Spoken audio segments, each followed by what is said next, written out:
Street cred sports. Street cred sports.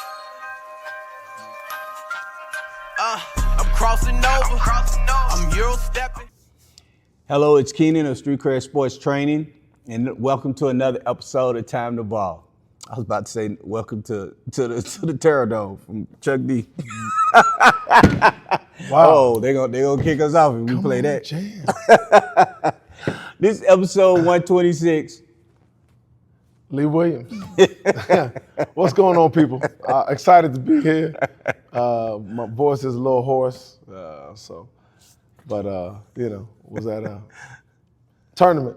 Yeah.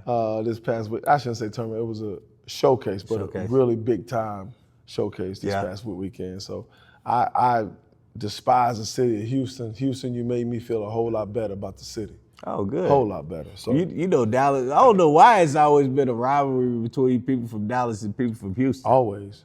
I don't even. A lot of people from Dallas moving to Houston. Some of them on my Facebook, and I'm like, "No, why y'all going down there with the enemy?" No, I'm just playing. No, I don't even know what it was or how it started, but you like it. The humidity was something else, huh? There wasn't any humidity. Because the weather was cool. Yeah, weather was nice and cool. It was good. The airport was, heard horror stories about the TSA. But, everything it was great. smooth? Yeah, it was Good. really good. I got family down there. I got some people that I know. In Houston? Yeah. Really, yeah. A lot. I got to hang out with my classmates. Oh, yeah? Yeah, some of my classmates, man. So They moved to Houston? Yeah, a few of them hit. A couple of y'all I didn't get to hit up. I was busy. My bad. Oliver Dillon, Terry Boyd. I'm gonna hit y'all next time. Well, last week when I got on, I looked over and you weren't there. And I told everybody we was fighting and we got into it. And Boy, got some stories, though. He's a storyteller. And that I was working on the Tubi, being a new sponsor. So I'm still working on it. But hey, Tubi, look. My Stanley Cup is purple. I'm just playing. I was watching Tubi today, man. How you doing, man? All right. So, without further ado, we're gonna talk about things that interest us. Yep. Let's start with the NBA playoffs. Where you want to go? We can go anywhere on these NBA playoffs. Man, I think Boston. Boston and Philly. I worry about Boston because it's predicated off if threes don't go in. Yeah, the thing that's been fascinating to me was when they lost. And look, Tatum gets hurt. They were losing. They were going to lose that series. For sure. It just looked like they had their number. But I've always wondered why teams don't say, you got to have a plan B. In some situations, I'll give you a perfect example. When Houston played Golden State, they switched everything. Golden State had a lot of trouble with them because they went small like them. They switched, right? Then they realized we just got to go into our nuclear weapon with KD. Right. Play off of KD, and that's what they started doing. The following year, when KD was hurt, they had to play them the way they normally play, and they had trouble with them. Right. Sometimes you got to pivot. You got to realize that. My mom always taught me how to plan A, B, C, D, and E. So, and then like what could be their plan? I think the Boston Celtics, they have two premier wings. Right. They could literally get those guys on the pinch post Every time. and just dominate. Every time. Either one. You could feature one, all right, this is your quarter. Right. We're running through you this quarter. Next quarter, we're running through Tatum or whatever it is, and you play off of them. Because you can still get your shots. You're going to still get your shots like that. Yeah. Because they're going to have to double. It's Tatum just is gonna what? open up. Tatum is 6'10". That's crazy, man. He's 6'10". He could be a legit center in the NBA, and he's a guard. Is he? I don't know if he's that tall. He's about 6'9", 6'8". I thought he was 6'10". I could have sworn. Hold on. Let me look it up while we talking. Yeah, he about 6'8". I know he looks long, but Tatum knows how to play in the post. Okay, I'm sorry, ladies and gentlemen. Footwork. They got him 6'8". Yeah, I don't know 6'8". why I heard 6'10". He plays like it. I heard 6'10" somewhere. I guess that's my fault for not looking it up and making sure. But when you watch him, when you see him on the court, I can legitimately think that he's 6'10". Absolutely. Okay. And Brown is I mean, he can really cause some damage down there. Yeah, they got two nuclear weapons. We got one guy 6'7", one guy 6'8". Man, let's go. I did that. I sure did. I gotta make sure I clip this part and send it out to all the kids. Don't do that, We're gonna go viral, man. You're gonna be a star. When everybody see you at school, they're gonna be like, Coach. Oh, that was bad. I'm gonna clip it and send it. So it's weird at how on the highest level, sometimes some of these teams, they look maybe overwhelmed. Like Houston against the Lakers yesterday. I gotta. Go ahead. They looked overwhelmed in certain instances. Like they had no clue. And I've been saying it all along. I posted on Facebook. There was a whole conversation on my Facebook post about the Houston thing. Like, that's on the front office. And if the players like, nah, we're good, that's on them too. But you had Dennis Schroeder available. There were a couple of other guards. KD can't run the point because they're putting pressure on him, and a point like he was making some basic passes that you shouldn't have been making. It was bad. Now, hey, don't tweet on me, Slim Reaper 39 or whatever it is, you know. But hey, you got to see it too, because if you sitting up there watching, you like, man, what kind of pass is that? Well, it's what's frustrating to me is you don't even know what the offense is trying to do. Nah. So, I would have, because right now KD's getting beat up. It's just hitting him, loading up on him. With him, you got to have him on the move. He comes off those curls. He's either catching or shooting, catching in a triple threat position, and attacking from there. Yeah. I mean, to me, it's like you can kind of attack it like you would attack a press. They're blitzing them at the top. So all you have to do, in my opinion, is you swing, you have one of your guards come up. You swing it to him. Mm-hmm. Because there was one time where LeBron, where I can't think who it was, Sir Thompson, or it was one of those other players. Mm-hmm. They came up towards the three-point line. LeBron was sitting deep, but then he tried to jump and come up because KD was going to pass it to him. Mm-hmm. And I'm like, yeah, they're expecting, if you try to go to the middle, they're expecting it. So they're ready to jump the middle, which is what you should pass it to anyway. Right. So if you're not going to pass it to somebody in the middle, you should put Sengun in the middle and throw it to him. But have that wing come up so you can pass it right to him. Mm-hmm. If one of those guys are playing up too high, you're putting them at a disadvantage. Absolutely. Right? And now you can kick it to that corner for a three or attack that person and get into the middle. But it's like they're like, I've always known, it's like you throw it to the middle. And the person in the middle, if they could do three things, I mean, obviously every player can do it, but if you can shoot, drive, and pass, you're going to destroy any type of zone that they have. If they blitz it, for sure. And they blitz, and they do it, and it's like, it just looks like they don't know what to do. It's bad coaching, man. I'm sorry. Is it? I'm sorry, and it's bad play. I mean, is it bad coaching? Because, okay, part of it you could say, but it's the offense they're running. Right, but at some point as a player, you're like, look, I know what we're supposed to be running, but this is going, when you flash, I'm going to, now KD has, the top has to do a better job.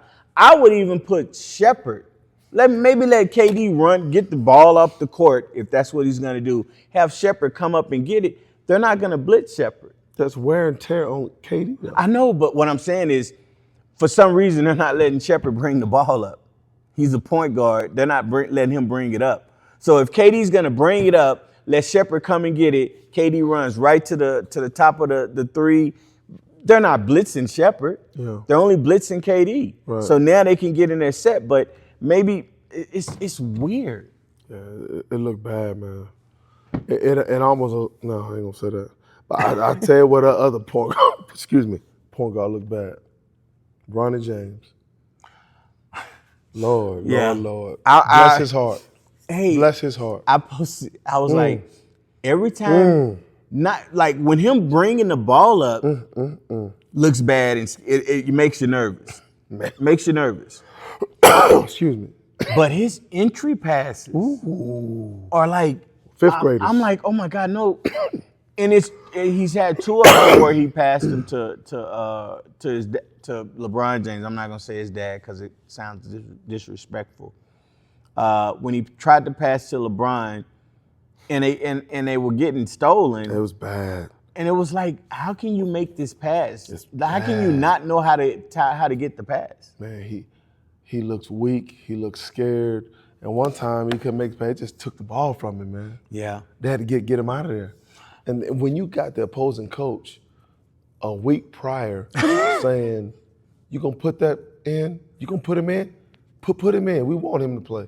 Like You gotta send me that. oh man, it's bad.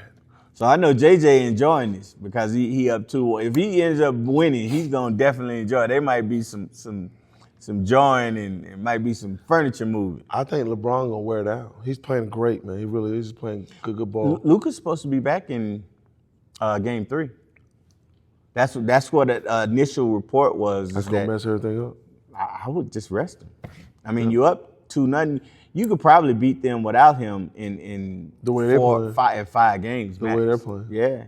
Yeah. So Sengun, he dribbles too much too. Man, stop. he makes me nervous because it looks like he has handles, but He doesn't. he looks shaky. He falls everywhere, Yeah. but he gets to where he is. It's just you have your 2 best players, and you having them to bring the ball up a lot and initiate offense. So now nobody's in their regular spot. You get 1 point guard that can get the ball up and get everybody in sets. Now everybody's in their natural position and that offense flows better. The only other thing that I just don't understand is you had all of these guys that are almost the same type of player. You got Finney Smith, who's you're not even playing now, Right. who should be playing, but Think he's so? not even playing. You can't trade some of these guys for a decent point guard? I mean, at the same time, which organization is going to give him a point guard? For a couple of those wings that they have that can defend. That's hard, man. But even at that on the trade, you could have signed somebody in the offseason because it's not like Van Fleet was hurt at the beginning of the season. He was hurt in like, what was it, June or Early. July? Yeah. So you had a chance to get somebody. Now I don't know how it works, where if it was after they could actually sign somebody, but I've seen people get traded. I've seen people get picked up. You can get somebody from overseas. Yeah. What is it, Mike? Is it Mike James? Yeah. That used to be in the league that Yeah. played point. There's some really good serviceable guys that you can get. You could have got Chris Paul. Never. They won't win a game. But Chris Paul, now look, you had to have a conversation with him, but you could have got Chris Paul. Can't have a conversation with Chris Paul. He's going to be better than what you have. He know too much. No, he not. Chris Paul's going to destroy everything from within. That's what he does. Well, who you liking right now? Who you think? Because, it's a long series. It is. It's going to be long. Like, do you think there's any going to be any sweeps? I don't think so. I think you think everybody's gonna. I don't know. Phoenix might get swept. Phoenix might get. Man. I think they got one good game in Jalen them. Green, man, he makes some bad decisions, bro. Come on. And that's beside your girlfriend, man. But then I'm talking about the shots. So, man, hey, Talking man, about the hey, shots, man. we keep it on the court, man. I am. You throw that No, the little uppercut, no, I'm just saying. little quick jab. But like, really good, talented, in my opinion. Uber athletic. I think they're another team that needs a point guard. You're right.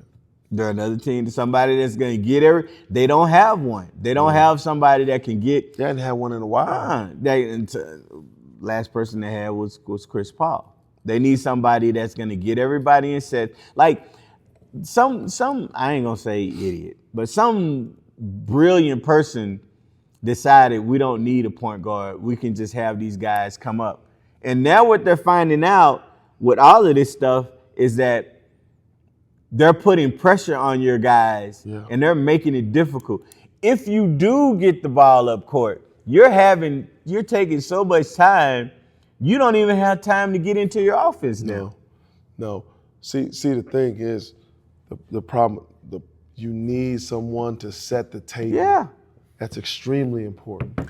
So I don't know who's pushing that narrative, but they need to stop. I think this is a great thing because, everybody at one point thought, hey, we could be like the Warriors, right? Mm-hmm. And then, like, okay, not everybody can be the Warriors, right? If you're going to have a tall team without a traditional point guard, you have to have somebody that's played the position that's comfortable enough to get the ball where they need to be. Mm-hmm.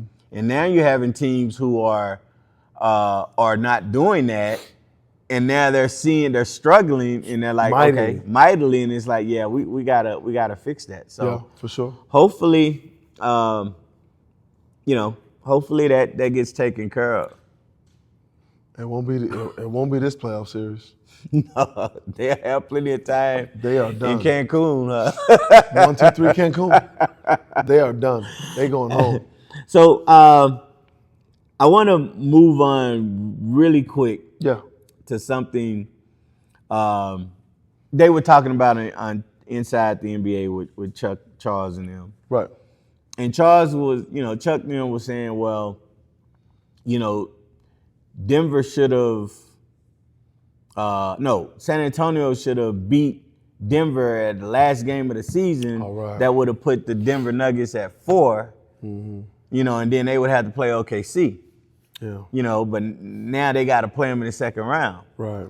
And Kenny was like, looking at him like, well, what are you talking about? Like, when you want to play it, you want to play. You don't want to be trying to duck and move around so you get an easier pass. That's that's not what a championship team wants to do. Right. And Chuck was like, well, no, I'm just saying. And I was so glad because I heard so many people, especially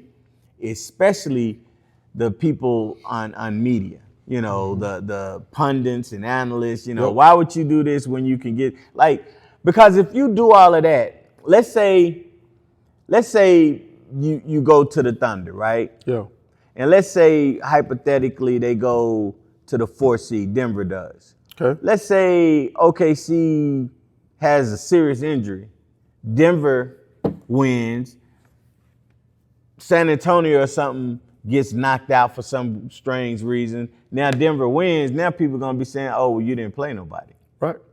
That'll be the narrative. I want to play it. I don't want any asterisks. I want to line them up and we're going to bust everybody's ass. And so at the end of the day, you going to know how great of a team we were. And I think that's how San Antonio feels. Yeah, man, we don't care. We want to beat them. And then we want to beat them. And then we want to beat them. Yep. Because we want to know who it is. But it's just weird to hear these people talk about, well, if you do this, you don't have to play this team early, and it's a matchup thing. And I get it. You match up better with some teams you don't. But the Bulls had to finally beat Detroit. Right. Detroit had to finally beat Boston. Yeah. Like a rite of passage. Cleveland had to finally beat Boston. Yeah, it's like a rite of passage. So, yeah. So again. No disrespect, but man, if you've ever played this game, that is not your mindset. At all. No. I mean, if I'll put it in simple terms.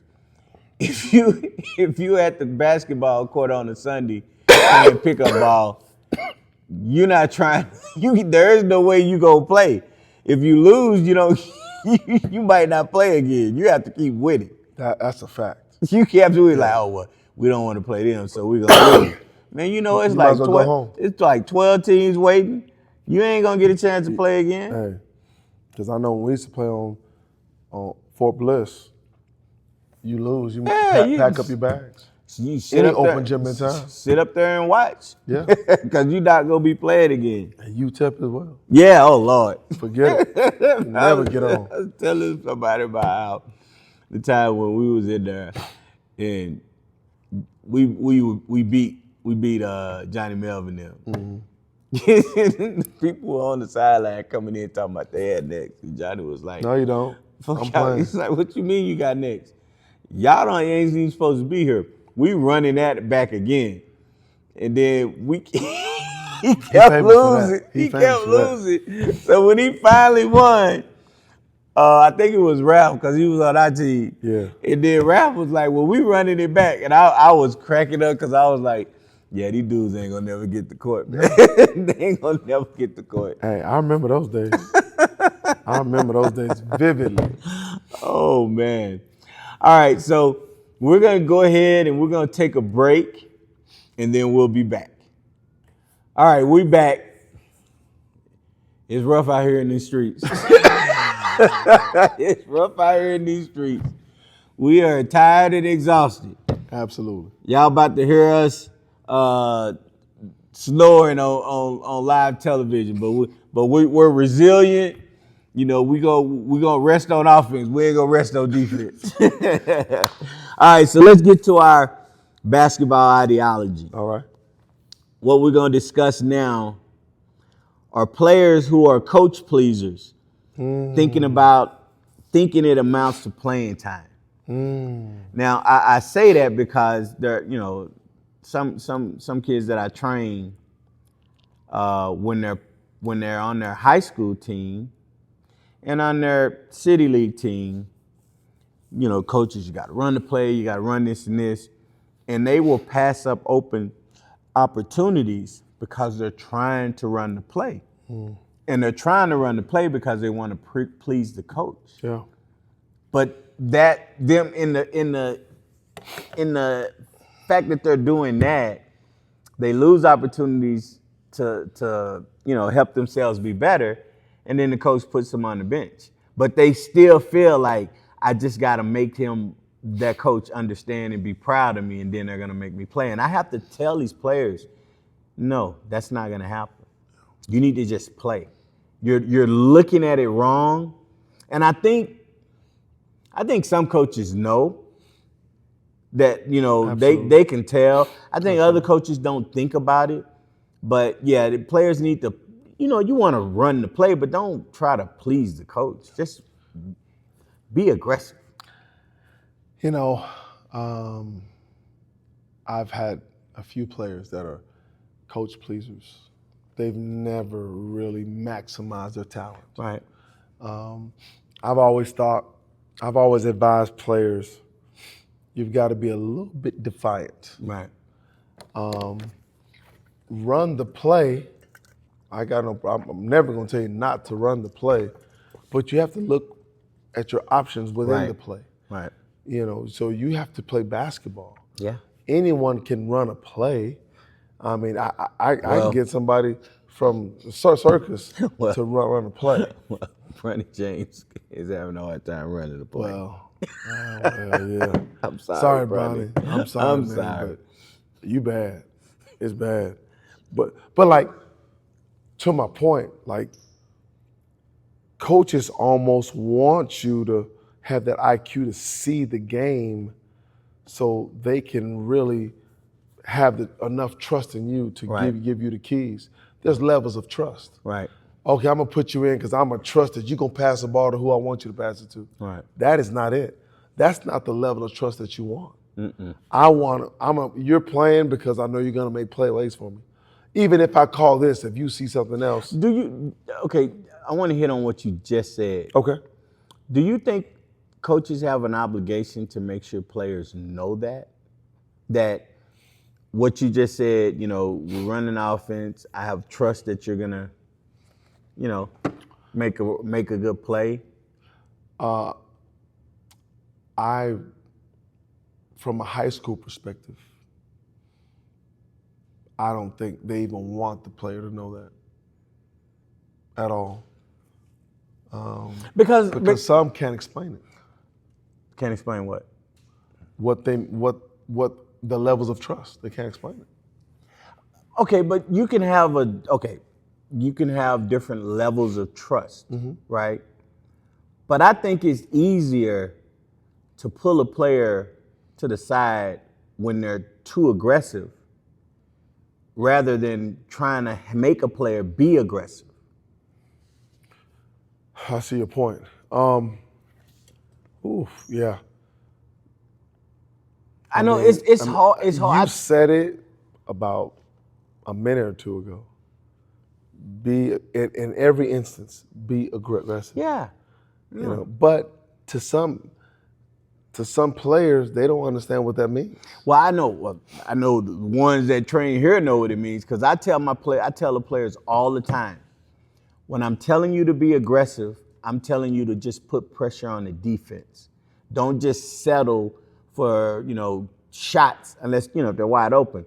If you drive to the basket, with the expectation that you're going to either finish or you're going to set a teammate up for finishing. Yeah. You can be aggressive and drive 5 to 10 times a game and get an assist because they're expecting that you're going to be looking at passing. Yeah. I really think when you're intentional and you understand the purpose, you really can level up your play. Yeah. And that's when that IQ comes in. Right. So yeah, it's an interesting thing because there are some coaches that, like to your point, they don't want those players. Mm-hmm. But then there's going to be a time where I could watch film from everybody, and there's going to be a time where I say, yep, there more than one time where I can say, see, if you would have let that player be more aggressive, that wouldn't have happened. Right. And and I get the levels of trust, but if they're showing you in practice, like if they're not showing you in practice, I get it. But if they're showing you in practice, then that's what practice should be for. Is to give you an opportunity. You're running the plays, you try to, and I tell the players look, the player I just finished with, he's on a new team. He's only able to practice once a week because he's here on the second day. But I said, the parents well, we've been to a practice. They're not doing anything like what you're doing, so he's learning more here. So he's starting and stuff, and it's for right now, they don't trust you because you're new. Right. So you have to use practice. Practice has to be your game. Right. Why the one day though? They have practice 2 days a week.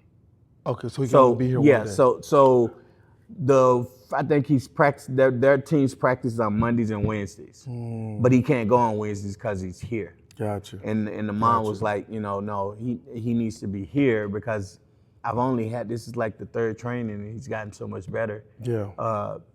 From the trainings that he's had. So they want to keep him here. And I don't want to say it because I don't want to come across as arrogant. Mm-hmm. But then it's kind of like, they're not teaching or correcting the stuff that I'm doing. So you're gonna get better faster than what those other kids that are really good on the team. I said, plus once as you playing in the game, every time you make a mistake or every time there's something you don't understand or they yell at you about it, I'm gonna fix it and show you how to do it. And as long as you follow those, I've been working with kids about defense, and it's like the top of the key, the defense that a lot of kids play, when somebody's trying to drive, they open their footwork up. That's why these kids are getting beat and they're getting easy layups. Mm-hmm. And I just tell them, look, draw your line like you're an invisible line this way, and you're forcing them to the side. Mm-hmm. And then it's like, oh, coach, I wasn't getting beat anymore. That's awesome, man. That's beautiful. And then mom sent me film, and the kids playing good, but I told him, I said, you want to send everybody left. If they're left-handed, send them right. I said, but we have to have a plan. And she sent me film, and he was on the top right, on top left side, but to our right on the wing. Kid gets the ball, and he gets on his left side, and the kid drives to the right. And I showed it to him, and I'm looking at him like, so what did we discuss? And he's like, oh yeah, I was supposed to be. I was like, yeah. I said, I said, it's not just that you're pushing him left, but look at all of your teammates. He's gonna drive right in. Right. You can trap him there. Right. I said, you push, he's on the left side, so he wants to go right. Make him go left. So he's getting better, but it's just, I don't train them to please the coach. Right. I train them to be really good, and I tell them, well, this kid, that particular kid, he gets a lot of playing time, right? But this kid is new, so he's got to use practice, to get better. But it's a thing, and I think it's something that, I think a lot of coaches need to do better because they're creating robots. I give you a perfect example. Do you remember what was the name of this guy? I can't think of the name of. He did a showcase. God, it'll come to me. He came up here and did a showcase a long time ago, and I don't respect him because it was when I was gonna put my daughter in. She was wanting to play, so I was like, I'm gonna put you in the showcase, so you can see what it's about. Well, thing is that when I brought her there, it was kind of a high school event, but when I signed up, it said it was gonna be, 7th, 8th grade and stuff, right. Girls and boys. So there's all boys, right? So I had to drop them off, her in April, and then I had to get back to work. And then she called me. She was like, "There are no girls here," and she can go in, but she's got to go in and play against the high school. Now my daughter's just really starting to play, right? So I don't want her confidence to be shot because she's it was a showcase. It was just for me to let her get some reps. Right. So, April went and talked to him, and he was like, well, yeah, she can get in there. And she's like, you know what, we don't, it's not gonna, this is not gonna help her, play. So we're expecting he's gonna say, well, you know what, we can look at doing this or that. He was like, oh, okay, all right. That was it? Yeah, that was it. Wow. So when they told me about it, and I got there, and I wanted to go in, I was like, all right, you know what, I ain't gonna worry about that little money, but now I know what kind of person he is. Yeah. So C and him were cool, and I would tell C, I was like, nah, you can't have me around that dude. Yeah. Because he lost out on an opportunity to refund or say we'll credit you. When I have this one, there's gonna be girls there, right? Okay, whatever. Yeah. But nah, that $60 meant more to him than, so. But in any case, he continued, and I got this information from somebody who was actually there. Right. He had a whole bunch of high school kids. He had some kids from Cathedral with Coach Harper. Yeah. So they're running, passing, cutting and stuff.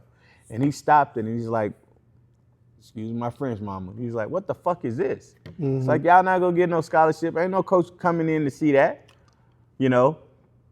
And those kids look like, well, what are you talking about? This is how we play. And it's, it's always been a thing that you can only do that so much, but that's kind of how they played. Right. And I felt bad because those kids had never, I think, experienced, you got to pass and cut, but you got to be able to attack and be aggressive. Right. So that was one of those situations where it was like pass and cut robots. Yeah, getting an athlete to understand what you mean by being a robot. Basically, you're doing a pattern. Right. All you're doing is run the play. You pass, you run down, you set screen, you pop back up, you catch the ball, you turn immediately, and you make a pass. You never look for options at all. For options to score. Unless it's you're coming off up an elevator screen or from a pin down, and off a staggered screen you're gonna catch and have that wide open shot, right? Yep. But if they scout you and they know what you're gonna do and they start switching that, what are you gonna do next, right? Game over. So you really have to put yourself in position. Mm-hmm. I don't really say to score, because then some kids will just think I gotta shoot. Yeah, I say you want to attack. make a play. I say attack. Yeah. You're putting yourself in position to attack and be aggressive. Yeah. I just say, hey, make a play for you or somebody else. Yeah. So that's something kids really have to learn at an early age. And look, when talking about that guy and what he was talking about with the cathedral, I wasn't saying that was I don't want anybody to think I was knocking, that was a knock on Coach Harper. It's just that on a higher level, that doesn't work, and those players found out like nah, that stuff doesn't work. So, all right, so we're gonna move on. I can do it this week. I couldn't do it last week because I'd have been arguing with myself. We're gonna do You Done Lost Your Damn Mind. I'm back. Yeah, for real. All right, so today's topic: What you got? one-on-one. Okay. A game of one-on-one. Hey man, I'm not gonna play you one-on-one. My Achilles, man. Achilles, man. Hey, my knee is bad. We'll be sitting right there at the top of the key, just dribbling. We'll be like we backing each other down from the top of the key. Not about nobody moving and trying to make no moves and nothing. One-on-one game. Okay. Wemby or Wilt Chamberlain. Victor Wembanyama or Wilt Chamberlain. He's 7'5", right? Yeah. I don't know. It's weird. It's like I hear people saying 7'4" or 7'5", and I'm like, is he 7'4" or 7'5"? Like, here, let me look it up while we're doing this. I'm gonna say 7'5".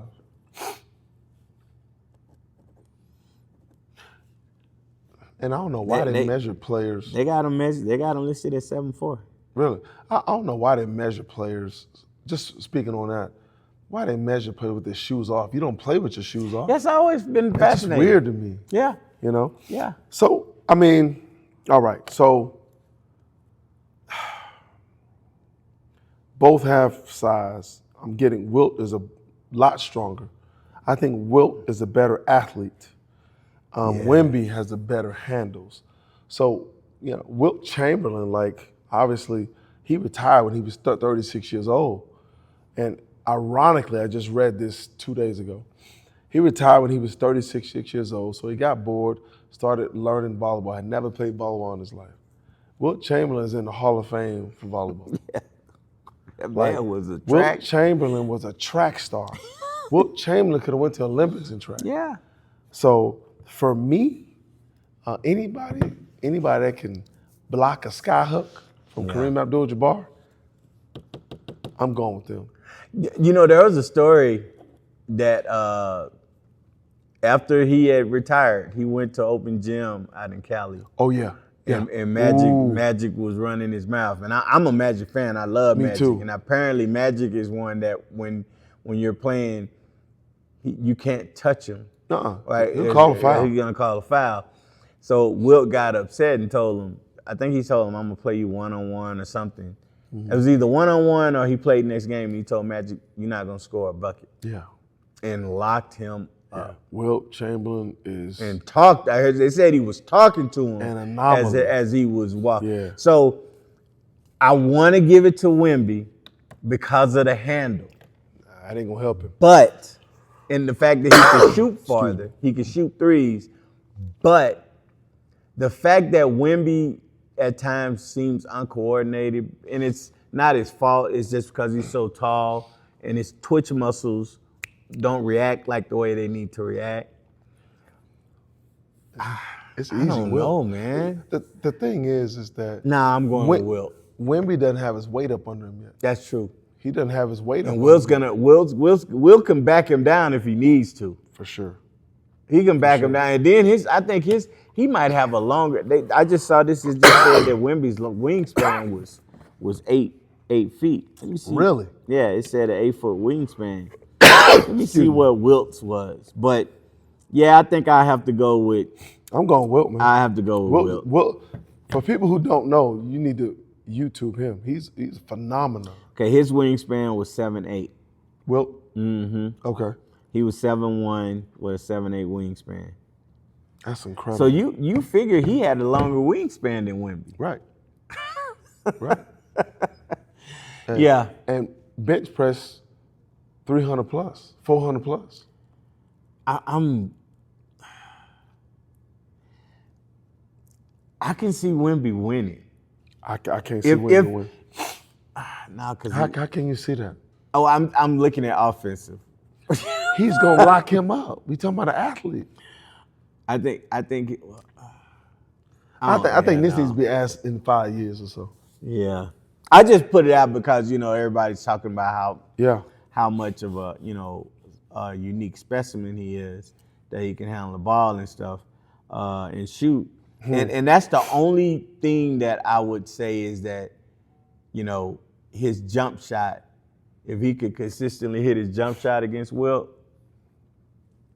I think he could win. He because Wilt's going to start selling out trying to contest it, and it's a pump fake, one dribble, and he's at the basket. Nah, man. But defensively, I don't think Wemby could stop him. No. I think Wilt has a better chance of stopping Wemby than Wemby has of stopping Wilt. You know what I mean? I think Wilt just dominates, completely dominates. I think he wins by 10 points. Easily. Just like I thought off the subject, there's no way Draymond Green was close to Dennis Rodman. Boy, Draymond Green locked up. I wanted to call you when that came up. Man, no, I wanted to Kawhi Leonard. Oh man, When that I was saw impressive. That was impressive. Yeah, when I That saw was that. impressive. Yeah, when I saw that, I was cracking up. That was really I impressive. I was like, yeah. Yeah, because I've been on him. I've been pretty critical of him. Listen, Draymond Green, brother, I'm sorry. Thanks, Draymond, I for selling that. Man, brother, I had you wrong. Draymond was like, okay, I got you. I heard what Lee Williams said. Hey, that was, we're talking about Kawhi. Yeah. I mean, that was unreal. I thought they had a really, not to take anything away from Draymond Green, I don't say this too often, but I thought Steve Kerr put together a fantastic plan. So let me ask you, since we're saying that real quick, did Draymond lock Kawhi up, or did he have a great defensive scheme? Because a lot of times you hear him saying, oh, he's really locking him up, but you're shading so much attention away to where Kawhi or that player knows that, okay, if I get around him, this second guy is coming up almost like, so then it's like the person on him can be even more ultra aggressive because he has a lot of help behind him. When it pertains to Kawhi, I honestly, I think it's a little bit of both. The scheme was really, really good, but you need a really high-level elite defender with IQ. Yeah. You can tell Draymond studied him to a T. Yeah, and he said as much. There were a couple of things. So, I guess, I mean, I'm like he locked him down, but there were some spots on the floor where Draymond was even more aggressive because he knew that help was right there. He had a great scheme. Yeah, he had a great scheme. And I love it, but I'm always been you a one-on-one guy. Yeah, that's the thing with you. I want you to lock him up without any help. Yeah. Because it's like, I remember one time Stu was like, yeah, I'm all up in it. I was like, man, if you turn around and look, it's out everybody behind you is in a tight zone. Right. Because they know I'm about to go by you. Right. Like you're not playing. I get what you're doing. You're playing over aggressive, but you're only playing over aggressive because you got 2 or 3 people that's ready to help. Right. Seeing bodies when you get in. Yeah. So, but yeah, it was masterful. And I appreciate him doing that because we had just talked about it. So now we know who won. Who won that you done lost your there. Let's rewind the tape and go back. Listen, I'm gonna tell you right now. He won that one. He won that one. He definitely won that one. Yeah, I was in my feelings about Draymond. I let my feelings get the best of me, and I didn't really look at it strategically. Nah, So, that was a great. I mean, that was great. fantastic. That was great. So we're going Wilt. I'm trying to find a way to say Wemby, it's no but way. we're gonna say Wilt. Last thing before I let you get out of here, before you let me get out of here, Paul George is playing well. What's going on? I don't know, whatever they backed him for must have really been helping him. Man, he's playing really well. Yeah. You think the time off allowed him to heal? Yeah, because he's one that when he's going, and plus he had to find his way on this team. He really had to find his way because I think when he came over, it was going to be him. It was going to be him, Joel, and Maxey. Right. He's hurt sometimes. Joel's hurt sometimes. Yeah. Maxey was getting hurt. Then you got the rookie who comes in and who's playing well. And it's like, and it's like, how do I find my way? I was telling somebody, I was like, man, if they were healthy, they're a top 3 Yes, team. sir. Yes, sir. Now, Joel's gonna have he's gonna have the ability to come back. And the fact that they won game 2, now you know it's at least a 5-game series. Push to 5. So if Joel shows up in game 3 or 4, they can. If they win that one, now it's got to go 6 or 7. And they don't have no answer for Joel. No. They don't have an answer. On one leg, they don't have an answer for Joel. And I need to say this. I know we talk about how great. It's weird at how people talk about how great the Joker is and how great Wemby is. Mm-hmm. You know, Wemby's only been in the league 2nd year. Right. Joker's been doing it. Yeah. Put them numbers. But Joker does not like playing against Joel. He wants no part of Joel Embiid. Joel be killing him. Murder one. Oh my God. Yeah. It's a felony. Yo, like he destroys him. Destroying him. Yeah. So he destroys him. You know, I mean, they all got that person, but you think if Joel was healthy and played every year, most of the year, I think he would be the dominant person. He'd have 2 or 3 MVPs. Oh yeah. Easy. Now he has a legitimate team around him. Right. Boston better be careful. They better be real careful. They really got to be careful. Be real careful. I tell you who needs to be real careful too. He's getting exposed. Who? Minnesota Timberwolves center. Oh man, that's bad. Minnesota. The center. Oh, Gobert. Well, you know, he had a pretty good game against Joker. He had a pretty good game against him this last game. Couldn't make a layup. Oh, I'm talking about defense. I'm not talking about offense. I don't expect nothing from offense. That whole Minnesota, like, I don't think it's weird. They match up. They were built to play Denver, so they match up well. I'd be shocked if they won this series. Who? Minnesota. I'd be shocked. They're not gonna win a series. Yeah. And I think if they lose this series, the first round, I think you're gonna have major changes. For sure. I think the coach, for sure, and I think you're gonna have to get rid of a lot of these because they're another team that they don't run any sets. Mm-mm. You know, you need a point guard. One-on-one, tween. You need a point guard. Anthony can't be the point guard because he doesn't play like a point guard. You constrict him by letting him try to run the floor and set other. Let him play. Score. Yeah. Get him the ball and let him go. Yeah, for right? Sure. Now he can pass out of double teams and stuff when he needs to, but let him attack and slash because when he was attacking and he was dishing, it was great. But when he was trying to deal with the double teams up top and stuff, he struggled. So yeah. That point guard narrative is gonna stop really quick. Yeah. End of that. All right, well, we're gonna end it with that. We know who won. There's a tie on this because we both said Wilt. So it's a push. What was the over under? I don't know. So look, make sure you like, subscribe, follow, comment, let us know what you think. about it, and the different things. I'll try to remember to put something up and say, who do you got, Wemby or Wilt Chamberlain in a one-on-one? See what everybody says. Keep it civil though, cause some people be like, the funniest thing is when people, when you say, here's my top 5, and you put your top 5 up, and everybody wants to argue. So I put my top 5, and I had all these people try to say, oh, you forget about him and him? And I said, motherfucker, this is my top 5. This is my top 5. You try to change your mind. You put your top 5 up, and that's gonna be yours. I was like, who is your top 5? Oh, well, I don't have to say, you don't need to argue with me. This is my top 5. Right. It just trips me out when people do that. How you gonna put that? Like, man, cause I did. Right, because you can. All right, so we out of here. We're gonna end it like we always do. If it was easy, everyone would be doing it. We out. Peace. Street cred sports, say it with your chest. Yeah. Go get it from the net. Street cred sports, okay, that's a bet.